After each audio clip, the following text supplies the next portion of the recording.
ძველი ბერძნული მითოლოგია. ნიკოლაი კუნი. ნაწილი პირველი. ღმერთები. თავი მეხუთე. პოსეიდონი და ზღვის ღვთაებანი. კითხულობს ნიკო. აუდიო წიგნი არის დასფიქს ნიკო არხის საკუთრება. მადლობა, რომ გვისმენთ. ზღვის ღრმა უფსკრულში დგას მეხთამტყორცნელი ზევსის დიადი ძმის, მიწის მრყეველის პოსეიდონის საარაკო სასახლე. პოსეიდონი ზღვებზე მბრძანებლობს და ზღვის ტალღები ემორჩილებიან მრისხანე. სამ თითით შეიარაღებული მისი ხელის თვით მცირეოდენ მოძრაობასაც კი. იქ, ზღვის სიღრმეში, პოსეიდონთან ერთად ცხოვრობს მისი მეუღლე, ზღვის გრძნეული ბერიკაცის ნერევსის ასული, მშვენიერი ამფითრიტე, რომელიც ზღვის სიღრმეთა დიდმა ბრძანებელმა პოსეიდონმა მამას მოსტაცა. ერთხელ პოსეიდონმა შემთხვევით ნახა, როგორ უძღვებოდა ამფითრიტე თავისი დების, ნერეიდების ფერხულს კუნძულ ნაქსოსის სანაპიროზე. ზღვის ღმერთი დაატყვევა ამფითრიტეს სიმშვენიერემ და პოსეიდონმა განიზრახა მისი გადაცება თავისი ეტლით, მაგრამ ამფითრიტემ თავი შეაფარა ტიტან ატლანტს, რომელსაც თავისი მხრებით უკავია ცის თაღი. დიდხანს ამაოდ ეძებდა პოსეიდონი ნერევსის მშვენიერ ასულს, მაგრამ ვერსად იპოვა. ბოლოს დელფინმა ასწავლა მისი თავშესაფარი. ამ სამსახურისათვის პოსეიდონმა დელფინი ციურ თანავარსკვლავედებს შორის მოათავსა. პოსეიდონმა მოსტაცა ატლანტს ნერევსის მშვენიერი ასული და ცოლად შეირთო.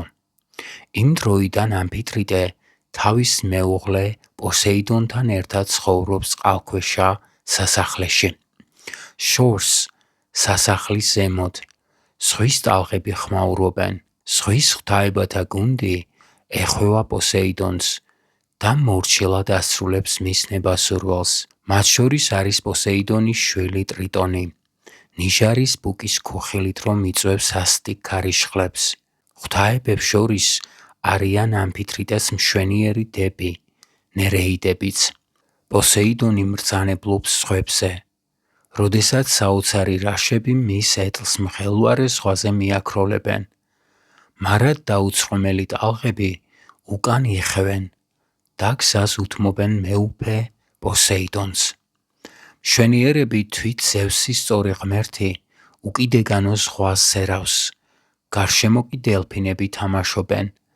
თევზები მოცურავენ ზღვათა სიღრმიდან და მის ეტლს ერტყმიან. ხოლო როცა პოსეიდონი თავის მრისხანე სამთითს ზღვას დაჰკრავს, ქაფის თეთრით ხემებით დაფარული ბუმბერაზი მთების მსგავსი მძლავრი ტალღები ატორტმანდებიან და ზღვაზე სასტიკი ქარიშხალი აბობოქრდება. ხმაურით ეხეთქებიან მაშინ ზღვის ზვირთების სანაპიროზე აღმართულ სალ კლდეებს და მიწას არყევენ.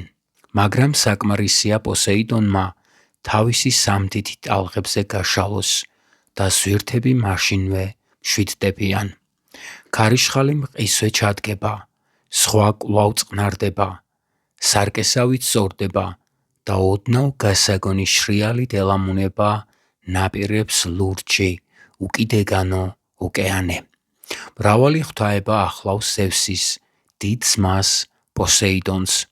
მას შორისაა ზღვის გრძნეული ბერიკაცი ნერევსი, მომავლის ყველა იდუმალების მცოდნე და მენცარი. ნერევსისათვის უცხოა სიცრუე, მხოლოდ სიმართლეს ამცნობს ღმერთებსა და ადამიანებს. ბრძნულ რჩევებს იძლევა გრძნეული ბერიკაცი. 50 მშვენიერი ასული ყავს ნერევს. მხიარულად თამაშობენ ნორჩი ნერეიდები ზღვის ტალღებში და ელვარებენ ღვთაებრივი სილამაზით. ხელი-ხელ ჩაკიდებულნი ამოდიან ზღვის უფსკრულებიდან, დამწკრივდებიან და ხმელეთისაკენ მომავალი მოლივლივე ტალღების ალერსიან შრიალში უვლიან ფერხულს.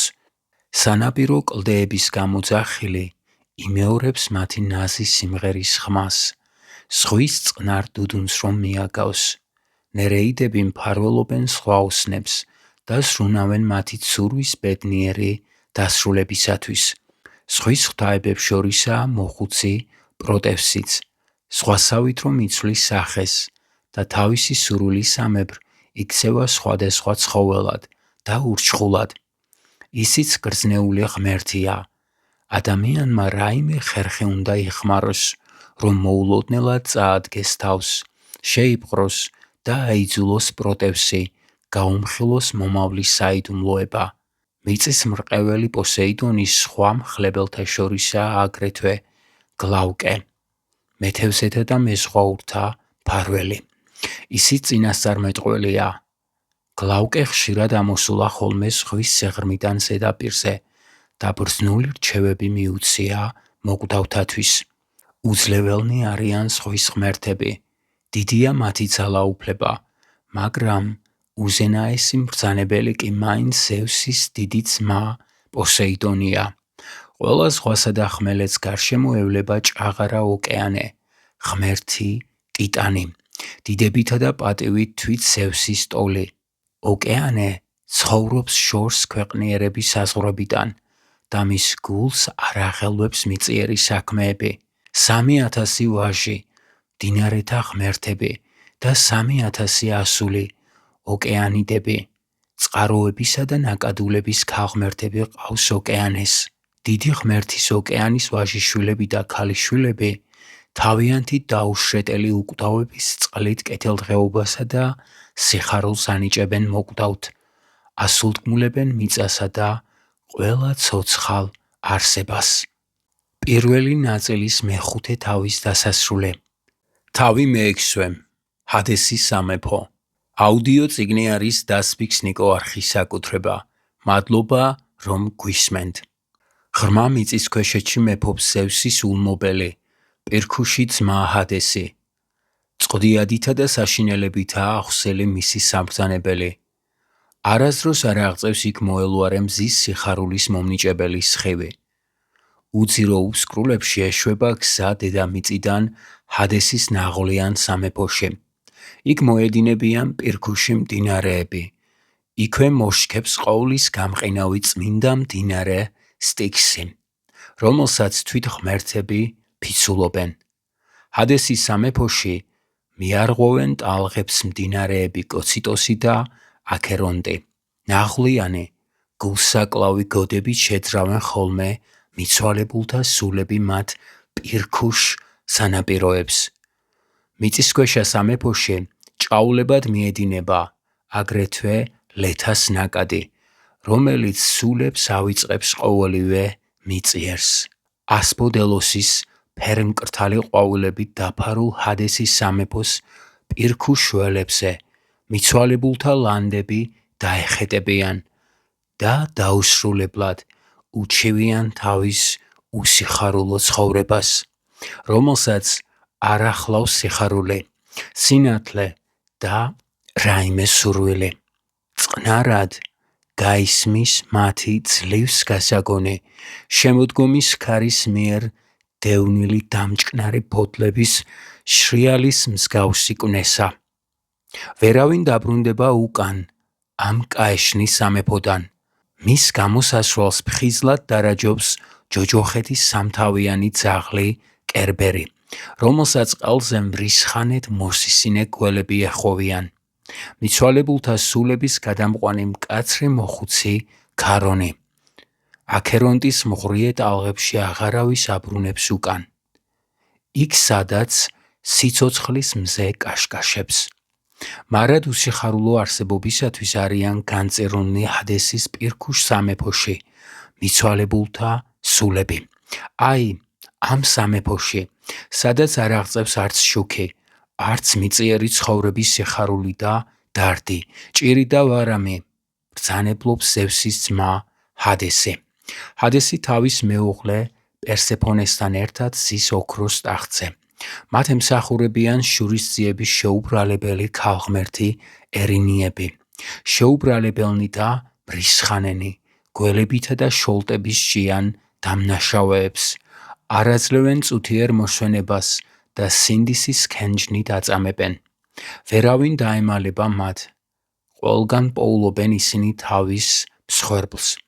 ჰადესის ტახტთან სხედან მიცვალებულთა სამეფოს მსაჯულნი მინოსი და რადამანთე. იქვე ტახტთან დგას სიკვდილის ღმერთი თანატოსი, ხელში მახველით, შავი მოსასხამითა და უზარმაზარი შავი ფრთებით. სამარის სუსხი ქრისა ფრთებიდან, როცა თანატოსი მომაკვდავის სარეცელთან მოფრინდება ხოლმე, რათა მახვილით მოჰკვეთოს თმის კულული და სული ამოხადოს. თანატოს ახლავს პირქუში კერეის გუნდი, ფრთა გაშლნი რომ დაჰქრიან ბრძოლის ველზე. კერები ზეიმობენ, როცა განგმირული გმირები ეცემიან. სისხლივი წითელი ბაგეებით ეწაფებიან ჭრილობებს, ხარბად სვამენ ცეცხლ სისხლს და დაცემულთა სხეულიდან სულს იტაცებენ. აქვე ჰადესის ტახტანაა ძილის მშვენიერი, ახალგაზრდა ღმერთი ჰიპნოსი.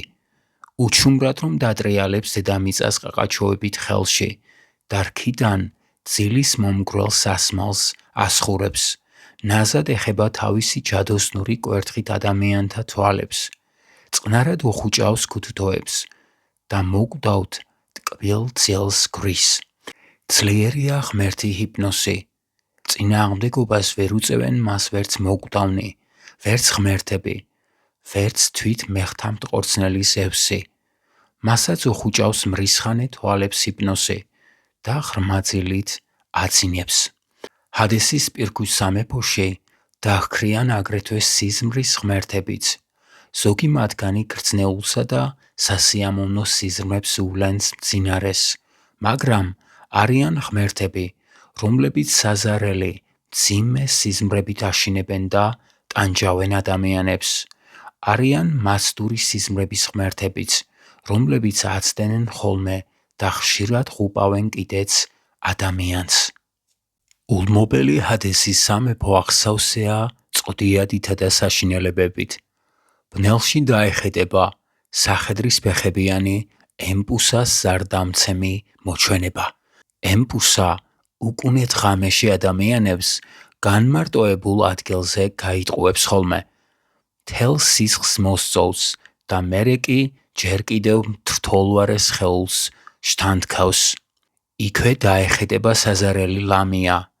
იგი ღამით შეიპარება ხოლმე ბედნიერი დედების საწოლში და ბავშვებს იპარავს, რათა მათი სისხლით მოიკლას წყურვილი. ყველა მოჩვენებასა და ურჩხულს ბრძანებლობს დიდი ქალღმერთი ჰეკატე. მას 3 თავი და 3 ტანი აქვს. უმთვარო ღამეში სრულ წყდიათში დაეხეტება ჰეკატე გზებსა და სასაფლაოებზე, საშინელი ამალისა და სტიქსის ძაღლების თანხლებით. შემზარავსა და მძიმე სიზმრებს გზავნის დედამიწაზე და ღუპავს ადამიანებს. ჰეკატეს უხმობენ თანაშემწე ჯადოქრობაში, მაგრამ იგია ერთადერთი თანაშემწე ჯადოქრობის წინააღმდეგაც მათთვის, ვინც მას თაყვანსა სცემს და სამიგზის გასაყარზე მსხვერპლად სწირავს ძაღლს. საშინელია ჰადესის სამეფო და სძულთ იგი ადამიანებს. პირველი ნაწილის მე-6 თავის დასასრული. მადლობა რომ გვისმენთ. მომავალ შეხვედრამდე.